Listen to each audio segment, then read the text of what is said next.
ministro Alexandre de Moraes do Supremo Tribunal Federal determinou a conversão de 140 prisões em flagrantes para prisões preventivas, envolvendo suspeito de participação dos atos em Brasília, ocorridos no dia 8, para a garantia da ordem pública e efetividade das investigações. Nos casos, o magistrado apontou evidência de crime como atos terroristas, associação criminosa, abolição violenta do Estado Democrático de Direito, golpe de Estado, ameaça, perseguição e incitação ao crime, o que representa condutas consideradas ilícitas e gravíssimas, com o intuito de pôr meio de violência e de grave ameaça, coagir e impedir o exercício dos poderes constitucionais constituídos.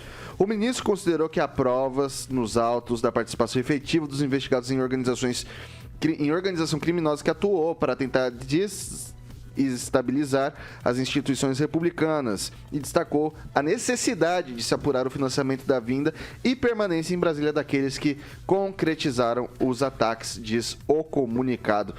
E é coisa pra caramba, hein, Kim Rafael? Pois é, Vitor, é complicado, mas o ministro Alexandre de Moraes, ele classificando como terrorismo, né? Eu acho que ele desconhece a Lei 13.260, de 2016, no artigo 2º, que define exatamente o que seria o ato de terrorismo, né? Que é justamente práticas motivadas por razões de xenofobia, discriminação ou preconceito de raça, cor, etnia, religião, quando cometidos com a finalidade de provocar terror social ou generalizado, expondo o perigo pessoa, patrimônio, a paz pública e a incolumidade pública. Então a gente vê como que nós estamos de ministros dentro da nossa Corte Suprema. Então, assim, eu venho sempre repetindo isso.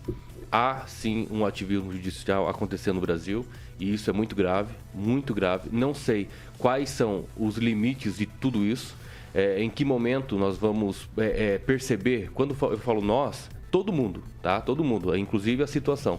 Perceber que o Supremo está indo além do que realmente permite a Constituição.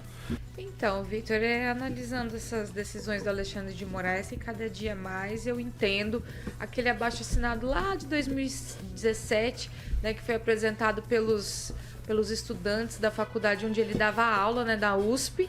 Eles fizeram um abaixo-assinado dizendo que não queriam a indicação aí do Alexandre de Moraes para o Supremo, entre outras coisas que eles colocaram lá, por ele não possuir aí o notório saber jurídico. Então, veja bem, ele era professor, dava aula e o pessoal fez esse abaixo-assinado colocando essa razão.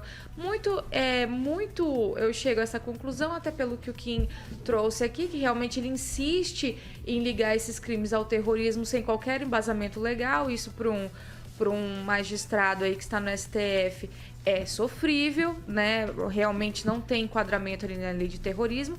Os atos foram errados, atos de vandalismo, com certeza, mas não tem enquadramento legal em lei de terrorismo. Então, ficar chamando de terroristas e tudo mais, não tem a menor razão de ser. Agora, esse tipo de decisão dele, né, tá se tornando, assim, feijão com arroz. Todo dia a gente vê isso, dia sim, dia também. Decisões totalmente descoladas, né, aí da nossa legislação, das leis pátrias, e essas 140 prisões e tudo mais, as audiências de custódia também demonstram isso, né? A audiência de custódia deveria ter sido feita em, no máximo, 24 horas, né? E prorrogáveis. Se não é feito em 24 horas, e detalhe que eu não sou do direito penal, mas acho que todo mundo sabe disso, se não for feito em 24 horas a audiência de custódia, as pessoas têm que ser postas aí em liberdade, coisa que nós também não vimos nesses procedimentos. Conclua, então, Pamela. agora ele converte essas prisões aí em preventivas, que não tem prazo, né, de 140 pessoas, coloca todo mundo ali... ainda é uma coletividade grande, 140 pessoas, mas me parece que, ao menos, né, estão começando a individualizar as condutas, né? Vamos ver desses 140 quem são os reais culpados aí, que a gente... Vai lá, Tupã. 1.000 e poucas pessoas, né, presas. Olha, eu nunca vi tanto preso político em tão pouco tempo de governo, ó. Tirando as pessoas que saíram agora... essas 160 que foram liberadas ontem, ainda nós temos 1.239. Isso é uma vergonha para o Brasil, sabe?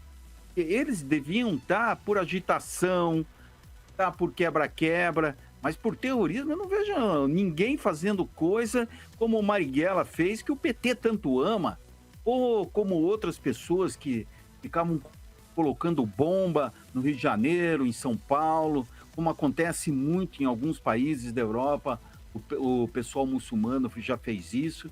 Então, não teve nada do que de terrorismo, na minha opinião.